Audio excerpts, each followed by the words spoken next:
ఓం నమ శివాయ. శ్రీమాత్రే నమః. ఈ వీడియో చూస్తున్న వారందరిపై అమ్మవారి కృప అనుగ్రహం ఉండాలని కోరుకుంటూ ఈ వీడియోని ప్రారంభిస్తున్నాను. ఈ వీడియోలో నేను ఇష్టకామేశ్వరి అమ్మవారి దర్శనానికి టికెట్లు ఎలా తీసుకోవాలి, ఎప్పుడు తీసుకోవాలి, దర్శనానికి ఎలా రీచ్ అవ్వాలి, ఎంత టైం పడుతుంది, ఇంకా ఏమేమి చూడవచ్చో నేను వివరిస్తాను. సో టికెట్స్ విషయానికి వస్తే మనకి ఆన్లైన్ బుకింగ్, ఆఫ్లైన్ బుకింగ్ ఉంటుందండి. టోటల్ కలిపి 120 టికెట్స్ ఉంటాయి మనకి. మీరు ఆన్లైన్ బుకింగ్ చేసుకోవాలనుకుంటే nstr.co.inలోకి వెళ్తే మీకు ఆన్లైన్ బుకింగ్ చేసుకోవచ్చు. సో అది వచ్చి 15 డేస్ ముందు చేసుకోవాలి మనము. ఆఫ్లైన్ బుకింగ్ వచ్చేసి మీరు స్క్రీన్లో చూస్తున్నట్టు శిఖరం దగ్గర ఉంటుందండి. ఇది వచ్చి నెక్కంటి జంగల్ రైడ్ కౌంటర్ అని అక్కడ ఒక కౌంటర్ ఉంటుంది టికెట్స్ ఇవ్వడానికి. అది వచ్చి 8 o'clockకి స్టార్ట్ అవుతుంది. బట్ మనము సపోజ్ మీరు సండేకి దర్శనానికి ప్లాన్ చేసుకుంటే సాటర్డే ఎర్లీ మార్నింగ్కి వెళ్ళిపోవాలి. 2:30, 3 కల్లా అక్కడ ఉంటే మనకి టికెట్స్ దొరికే ఛాన్స్ ఉంటుంది. ఎందుకంటే ఒక్కొక్కసారి క్రౌడ్ ఎక్కువగా ఉన్నప్పుడు ఫ్రైడే నైటే వచ్చి 9 o'clockకి కూడా కొంతమంది ఉంటారనమాట. సో దానివల్ల టికెట్స్ దొరికే ఛాన్స్ ఉంటుంది, ఉండకపోవచ్చు.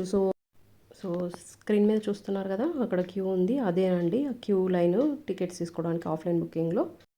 నార్మల్ డేస్లో అయితే టికెట్స్ మామూలుగానే దొరుకుతాయండి. బట్ ఏదైనా వీకెండ్స్ కానీ, శివరాత్రి అని అలా ఏదైనా అకేషన్స్, స్పెషల్ అకేషన్స్ ఉన్నప్పుడు మాత్రం చాలా క్రౌడ్ ఉంటుంది.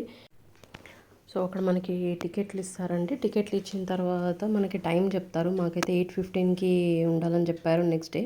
అంటే మేము సండేకి దర్శనానికి వెళ్ళాము. సో 8:15కి వెళ్తే మనకి అక్కడ పిలిచి మనకి జీప్ నెంబర్ చెప్తారు.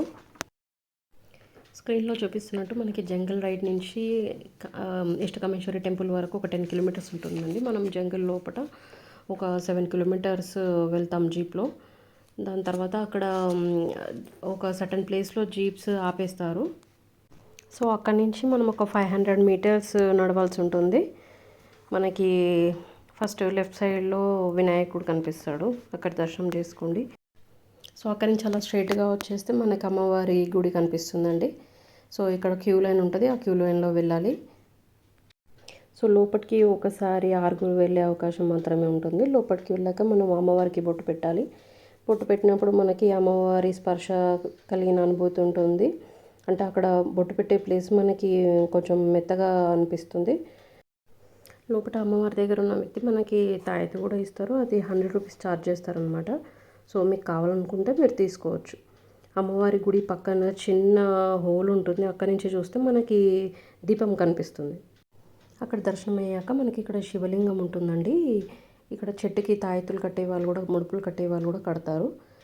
ఇలా స్ట్రైట్గా వెళ్తే మనకి పుట్ట కనిపిస్తుంది. అక్కడ పుట్టలో పాలు వేయొచ్చండి. మనము పసుపు కుంకుమ కూడా అక్కడ వేయచ్చు, అక్కడ అవైలబుల్లో ఉంటాయి కూడా. తర్వాత వీళ్ళు ట్రైబల్స్ అక్కడ ఉండే వాళ్ళు, లోకల్స్ మనకి లంచ్ ప్రొవైడ్ చేస్తారు. మా పాప కూడా అందులో పాల్గొని తను కూడా వడ్డిస్తుంది. మనకు తోచిన సహాయం మనం కూడా చేయవచ్చు, అమౌంట్ పే చేయవచ్చు. అక్కడ మనకి టోటల్గా అక్కడ ఒక 2 hours స్పెండ్ చేయడానికి టైం ఉంటుందండి.